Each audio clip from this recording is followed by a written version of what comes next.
And I said, okay. And he said, I have been reactivated. And I said, by who? He said, I'm not going to tell you. And he said, okay, I will tell you just one thing. The man who reactivated me is called Ron.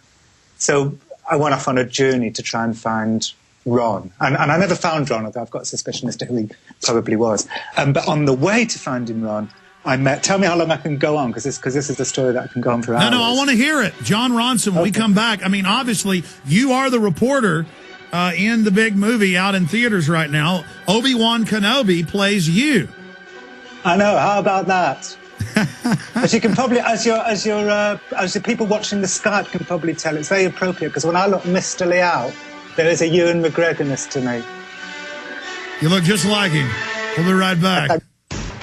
Jon Ronson joining us from London. Coming out of the next break, I'm going to play the trailer for The Men Who Stare at Goats. So you were getting into the story, which is shown in the movie, of where you're meeting with the former Black Ops commander, and he's saying, so you were a psychic soldier? And he says, yes, Jedi warriors. Please continue, Jon Ronson. Yeah, well, basically, what we discovered through our research, that the remote viewers, which I'm sure loads of your listeners know about, the team of psychic spies, were really just a tip of an iceberg. And the iceberg was mainly this thing called remote influencing. And I first got to hear about this when I was in Hawaii, interviewing a man called Glenn Wheaton, who said he was part of a secret unit called Project Jedi. And I said, what's Project Jedi? And he said, well, it's a series of levels. He said, level 1, teaching the soldier to eat only nuts and grains for a month. And I said, okay, what was level 2? He said, level 2 was invisibility. And I said, well, that's quite the leap from level 1. And I said, well, actual invisibility? And he said, well, yes. But after a while, we adapted it to just trying to find a way of not being seen. And I said, like camouflage? And he went, no. And I said, what was level 3? And he said, level 3 was intuition. You come to a fork in the road, you go left, you go right, you go right. And I said, what was level 4? And he said, level 4 was stopping the heart of a goat just by wanting the goat's heart to stop.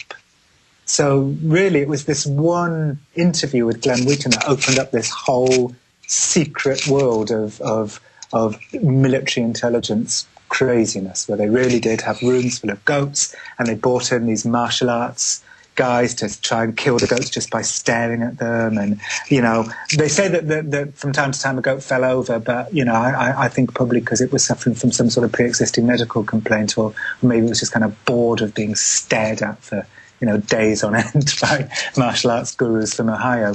And then what the book The Men Who Stare at Goats goes on to do is really look at how some of these ideas didn't really die out, but mutated and came alive again in the form of different types of interrogation techniques at Guantanamo and Abu Ghraib and so on. The movie's lighter and doesn't go into these darker areas. It's more comic. Well, John, I want to continue from there. We're talking to Jon Ronson, JonRonson.com. He's the author of Men Who Stare at Goats and Them. But expanding on that, John, you talk about tip of the iceberg. Yeah. I've been studying globalist, and if you went deeper down the rabbit hole, you would find that the reason those old men were getting so upset or focused on the mock human sacrifice that you thought was silly was because they understand it was all symbolized and was symbols of something much, much deeper, and that all of this system is just simply the surface of something. Look at Skull and Bones, that video ABC News got with them screaming and yelling and worshiping Satan and, practice mock murders of young girls. Look at the Ron Rosenbaum video, right? That was shot like a cross. Yes. Right, yeah. But I mean, that's my point, John, is that they take it serious because the real ritual was not the image of the boy being burned.